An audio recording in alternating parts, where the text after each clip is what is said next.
So we have a bunch of different panelists sort of representing different ideas of crowdfunding on stage. So I think the best way to start is maybe we'll just go down the line. People can introduce themselves and then sort of explain what kind of crowdfunding they're involved in. Start here with Chance. Hi, I'm Chance Barnett, founder and CEO of Crowdfunder, and we're purely an equity-based crowdfunding platform. So we help startups and small businesses raise investment dollars, not donation dollars. And I'm a serial startup entrepreneur, so I'm really passionate about helping entrepreneurs raise money for their companies. Can you guys hear me? No? Can you hear me now? Yeah. Okay. All right. Hi, I'm Danae Riggleman. I'm one of the founders of Indiegogo. We're a global crowdfunding platform in over 200 countries with over 70,000 campaigns and millions of dollars getting distributed every month. Since we started in 2008, there's actually been a kind of a growing industry of different crowdfunding platforms. But what makes us now different and unique are a few specific things. One is we're global, so anyone anywhere in the world can create a campaign. All they need is a bank account in their respective countries. Two, we're open, so we don't judge you whether you have the ability or the right to raise money. You can just get started right away. And third, we use the GOGO factor, which is an algorithm that is a measure of a campaign owner's activity and the community's responsiveness. And we use that algorithm to determine what campaigns get listed, promoted, discovered through all of Indiegogo's channels. So that's kind of the high-level difference. Hi, I'm Eric. Am I on here? Right. My name is Eric Jackson. I'm the CEO of CapLinked. CapLinked is a private investing platform, so we give companies tools for managing an asset raise or a sale to accredited investors. So I'm kind of the odd man out here, not necessarily coming at this from a crowdfunding perspective, but definitely in terms of raising capital or doing some sort of transaction online. So CapLinked's sweet spot really is for giving companies free deal rooms so you can manage the entire process of due diligence and the closing when you're in the process of a raise. Agnostic in terms of where your leads come from. If it's AngelList, LinkedIn, somebody you meet at the conference today, if you track down Dave McClure to his email address, it doesn't matter to us. We're giving you tools to manage that entire process. So, and then also to keep the relationship going afterwards with investor updates. So our perspective is a little bit different, and hopefully I'll be able to add some insight in terms of what does the Jobs Act mean for raising money from accredited investors. And hi, my name is Sherwood Deese. I am one of the troublemakers that brought the whole problem and the solution to Washington, D.C. in terms of our framework that the legislation for crowdfunding was based on. I am an entrepreneur, and I have experience of growing a 3-time Inc. 500 company that was E&Y's Entrepreneur of the Year recipient. And having faced the funding void, went with my peers to Washington with our framework and said we need to solve this problem. So I know a lot about the solution, and I know a lot about crowdfunding, and I'm excited about the opportunity before all of us then. Awesome. So, is this on? Okay. Cool. So in about, I think, maybe 20, 25 minutes, we're going to open it up to audience questions, so please think of really awesome questions. And we're definitely going to get to the legislative stuff. I think maybe the best place to start there was actually what, at least at TechCrunch, we've been talking about a lot, which was the whole Pebble Kickstarter and how they raised $7 million. I think it's more than $7 million as of this weekend. I think they're still raising some money. But I'm just curious in general, like, what were people's reactions to that when they saw it? For me personally, I'm really excited that there's several alternatives for companies or for individuals to fundraise. A lot of questions that I get are, should I do a donation model? Does that mean a donation model crowdfunding raise? And does that prevent me from doing an equity raise in the future? And what's good for what? And so I think that's maybe one of the central questions we can address. Sure, if you want to raise what you might call more free money, where you're not giving away a percentage of your company, but you're offering perks, that's a great way to go.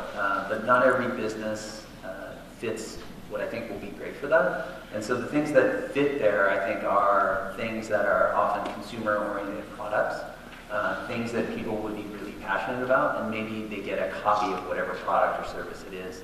that you're raising money for. I see, and I'd love to hear Danae's take on exactly what's the best consumer fit for the donation model. I'm not going to pretend to be an expert on that, but certainly what's exciting about that is that there's a huge amount of social capital that comes along with the fundraising process and with the raising of that money. And so one of the things that's really exciting about crowdfunding is not just the money that gets deposited to your bank account, but the possibility to engage that audience in a broader way, to be an asset to your company. So can they evangelize what you're doing beyond their immediate benefit? Can they bring other people to bear that would help your company, whether that's a new customer or a great relationship that you want or need? So that same dynamic will exist in a significant way in the equity crowdfunding space where you have actual investors. So imagine today, or in the future, you could have 500 people who suddenly are a shareholder in your company who feel very committed and like an early stage insider, maybe even almost like a co-founder. And they are empowered to go out and help you do things. What are the possibilities there? Could they bring you an engineer? Are they an engineer? I think these are some of the exciting things. So when I look at people being able to raise $6 or $7 million on the donation model, the first thing I want to say is that's great if you can do it. Not everyone's going to do it. So also think about what are your long-term business goals and how do you have a real fundraising strategy. Any other reactions? Do you want us to go through? Oh, no, I'm just curious if you have one. Oh, I just think I think it's great because it just proves out the model that people want to vote with their dollar. And the more people are aware of that, the more success people will have with crowdfunding campaigns across the world. We talk a lot about the 6 benefits of crowdfunding, and it's really easy to get wrapped up that the reason you crowdfund is to find that alternative form of finance, which is true. It's a very clear path to money. But we actually talk about that as the 6th benefit. The first benefit we talk about is the market validation that you get.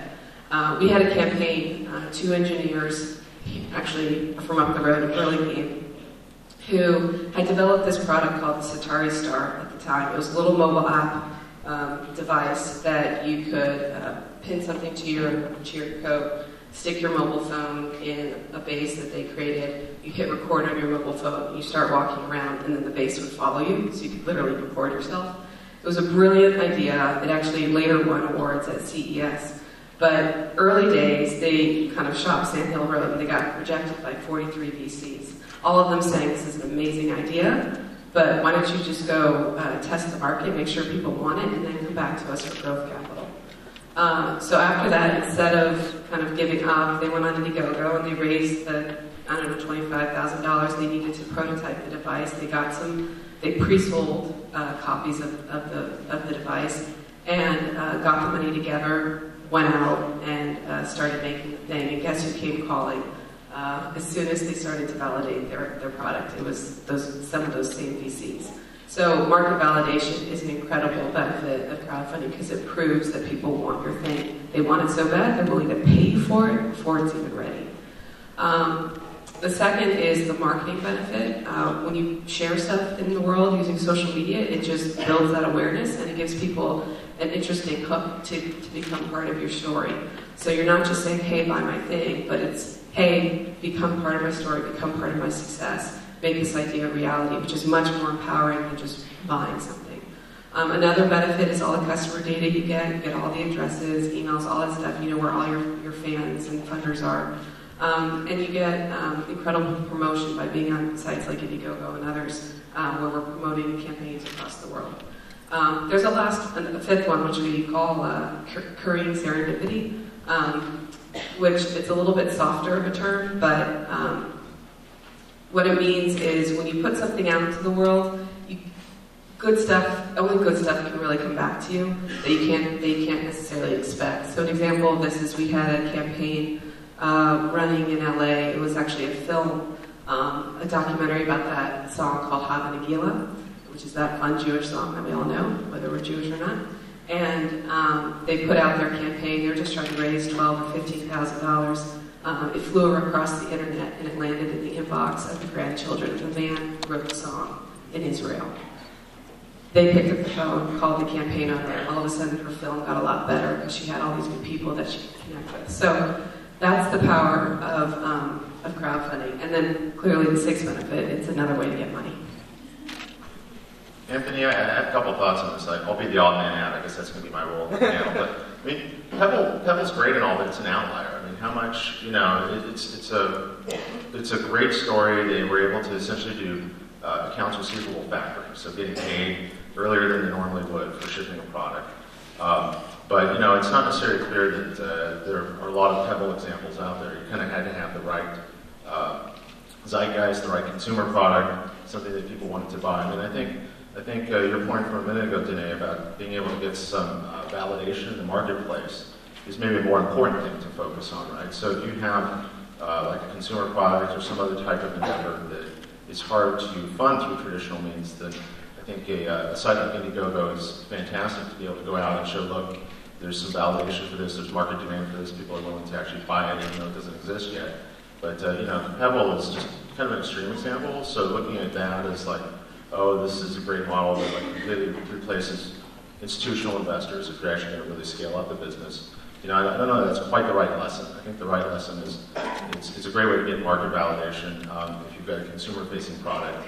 And I hope there aren't too many people that think that they're going to like replicate Pebble's success, because I imagine like the average transaction that you see on your site is probably a lot smaller than what are they raising, $7 million?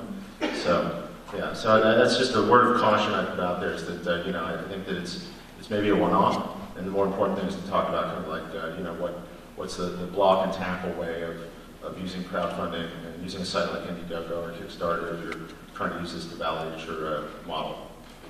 I would agree. I think the one risk, it's great to see a headline, $7 million. But there's a lot that went into that. It's not that they just posted it, boom, $7 million showed up. It still takes a lot of work, and we're going to talk about the keys to success, but it takes work in getting the right marketing aligned and the right outreach and all that kind of stuff.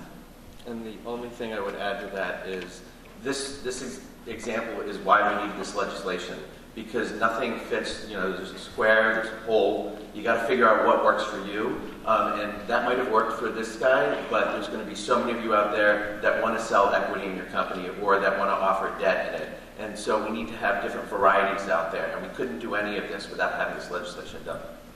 And while we're on the point, I really love the market validation point. I'm a believer in the lean startup model. So, I'm looking at equity-based crowdfunding being something that's also a validator in the lean startup model, what you might think of as lean funding. So can you raise $50,000 before you even go out to pitch more strategic investors? With that set of investors, plus the set of validation and potential existing customer base, how much more leverage does that get you when you go into the door and you're asking for real dollars? Cool. So yeah, let's get into maybe a little bit about like best practices, and today maybe could you just, since you've seen so many campaigns at this point, what are some of the best practices that you think specifically might apply to an entrepreneur trying to raise money for a product? Sure. So we see that there's three keys or three ingredients of success. The first is having a great pitch. What does that mean? It means not just talking about your idea, but putting yourself, the individual, into it. That campaigns that put a video of themselves in their pitch raise on average 114% more than campaigns that don't.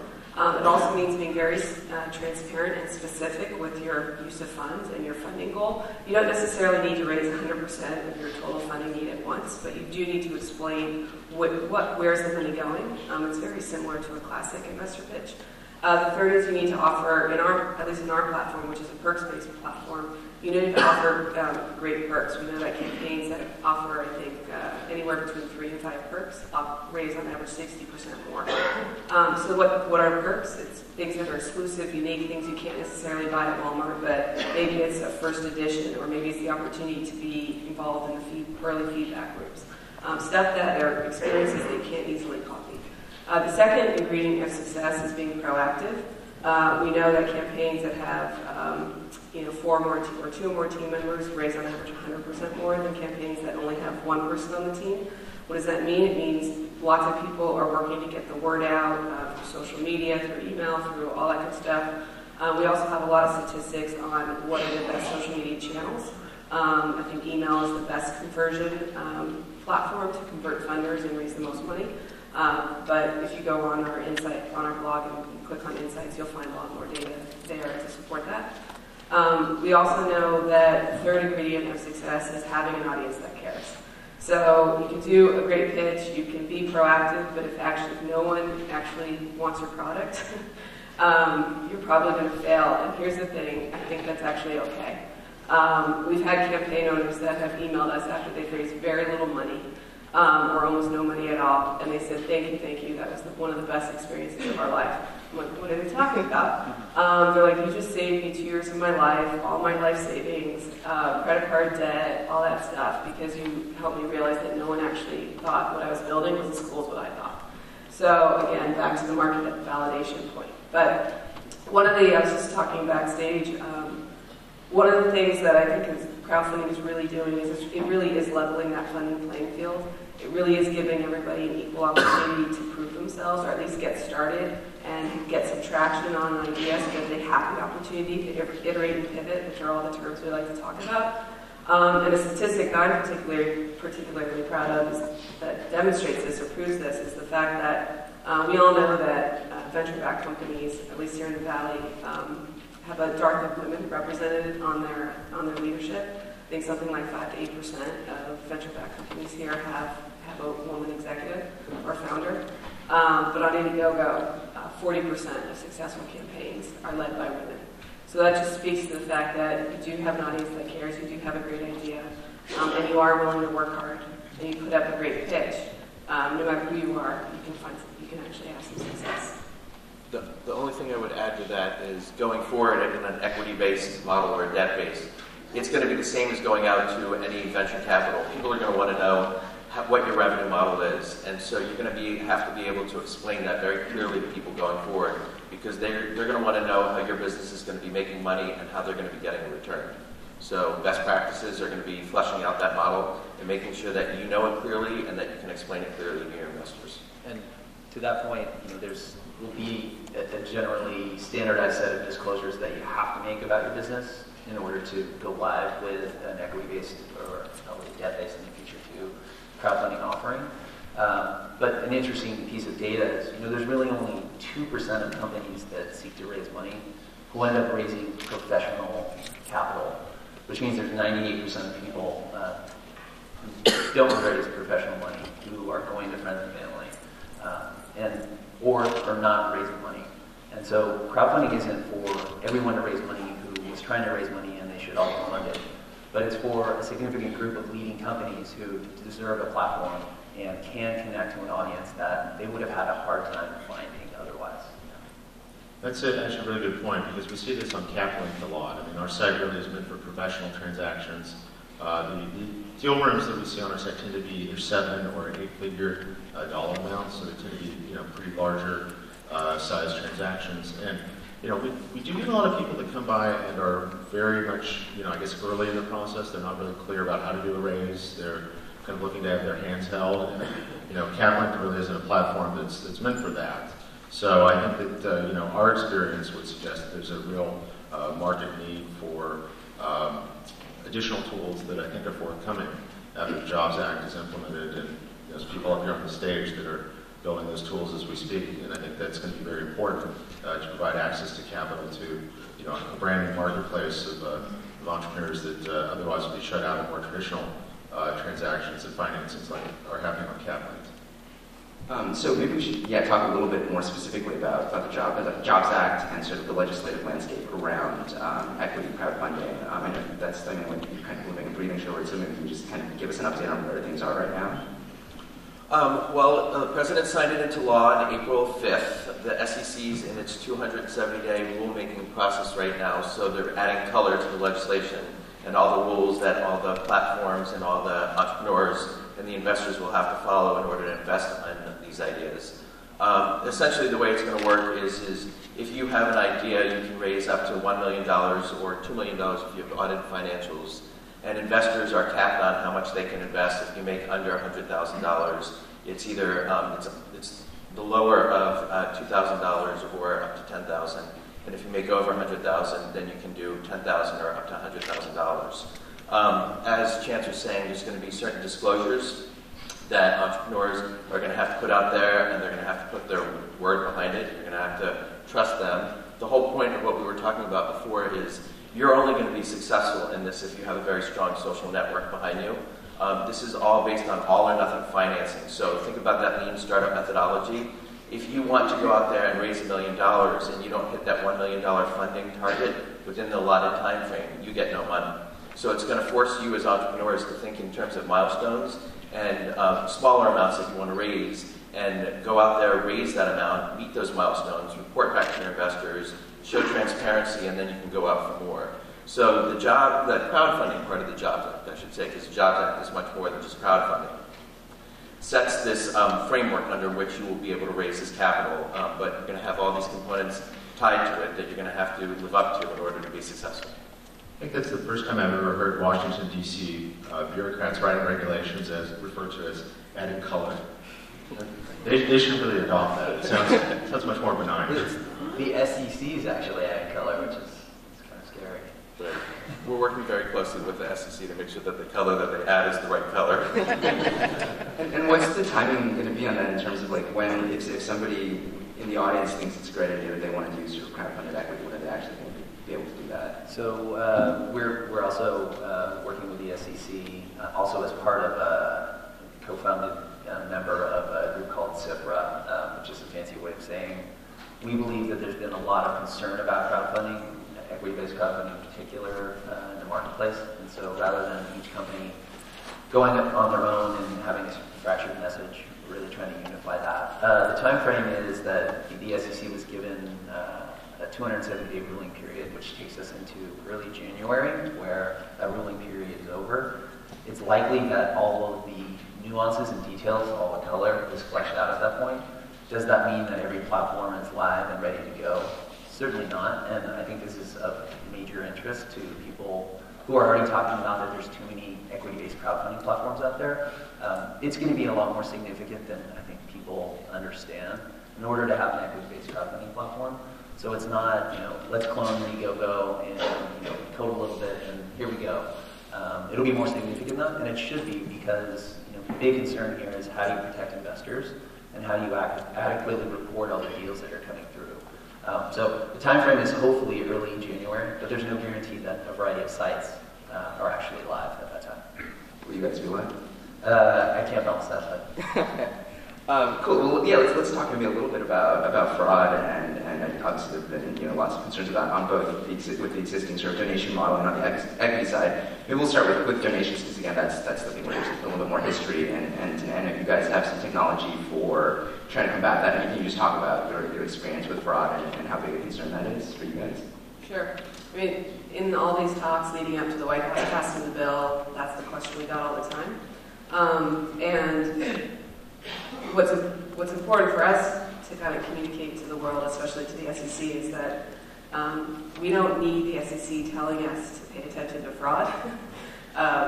We want to be a big, grand company that is empowered fundraising across the world. And to do that, we need to make sure that fraud is mitigated. So to stay in business and to grow and keep our customers happy we care about fraud, not because some regulation is telling us to care about fraud. So with that, we've been focused on it for the last 4 years, and we've over the last, or since we started, almost 5 years ago now, we've been building algorithms and continuing to use data as our way to mitigate fraud. And I think that's our approach to it, and we've kept fraud to way below 1%. And it's actually been fun to kind of develop this stuff because there's a lot of classic best practices that you can use, but there's a lot of behavior that's very specific to crowdfunding that if monitored appropriately, you can catch that very quickly, which is what we've built and done. And so I think that is where there's a huge opportunity for us and other sites to focus on is continuing to use data. I mean, that's also a big difference being we have all access to the data that this exists, That's the biggest difference that we have now versus back in 1933 when these acts were originally written. The acts were written to protect investors. These are the SEC laws that just are getting changed. They were written to protect the widow who just who, with the oil speculator coming knocking on her door and saying, hey, give me all your money, I'm going to go make you $1 billion in oil. And then the widow would be like, okay, here you go. And they'd lose all their money. And so the 1933 and 34 Securities Act were enacted to protect unsophisticated investors from losing all their money and from high-risk investments from taking people's money. And the way they protected that is they required the companies to disclose all their risks. And they also did allow regular people, you had to prove you were sophisticated to be able to invest in higher risk investments. So fast forward, what that has also caused is that regular investors can't invest and regular companies can't raise money. So that's what the act is actually changing and making that safe. And the reason why we can have the ability to make it safer for the average investor and the average company or small guy raising money is because we have the internet, and we have data, and we have technology that can track all this stuff on the back end that did exist back in the 30s.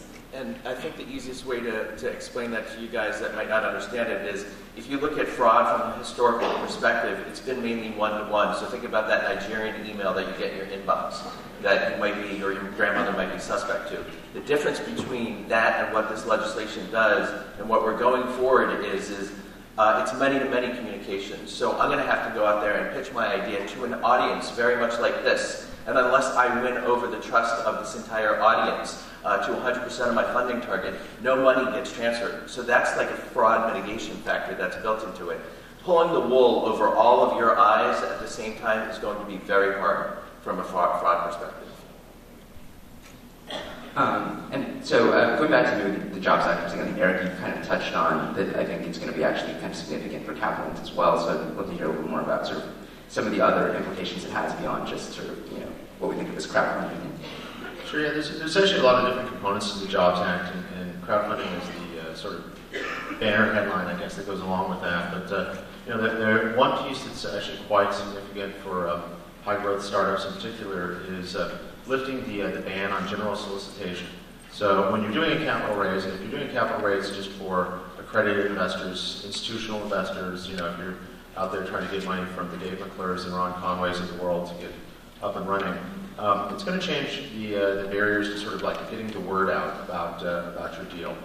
Previously, that was illegal. So, if I were up here on the stage and if I were some brand startup and I were raising money, I couldn't just pitch the audience and that'd be a general solicitation on advertising. So you couldn't have it on Twitter or Facebook or on your website.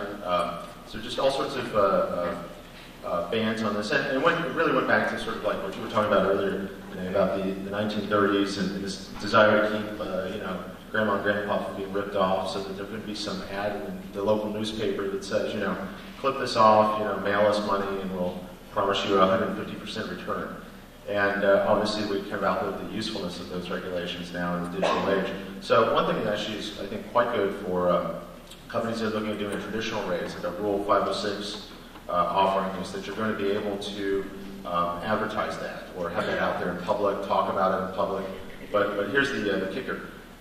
Only if you're just raising from accredited investors. So it's a weird kind of a thing where you currently can raise money from unsophisticated or non-accredited investors. It is legal. There's additional red tape that goes along with it. That's why quite often startups choose not to do that. So they're actually giving a further benefit now to doing one of these types of raises where you're just working with accredited investors. So it's going to change the way that you can make information available. So for deal rooms on CapLinked and probably for other platforms that are dealing with this sort of accredited investor world, it's going to change the way that those things can be shared, that information can be provided, but really only for that part of the market. So I want to jump in for a second and share, not the securities nuance, which is important, but maybe if you're a startup or someone who lives in the Valley and you see a lot of startups, there's a really important story that comes out of what's happened with the Jobs Act. If there's a company that you believe in, there's a set of founders you believe in, and that company's starting to get traction, it's very likely that that company in the near future can make an offering in a way that they could never do before, which was to allow you, the everyday non-professional investor, to become a shareholder in that company and to participate. And that wasn't possible before. That's a very significant change, and I think it's really exciting. What this really can do is, previous to the Jobs Act passing, if you weren't an accredited investor, you couldn't participate in this amazing potential wealth cycle, which is I get to invest in unique early stage opportunities before they become a big company.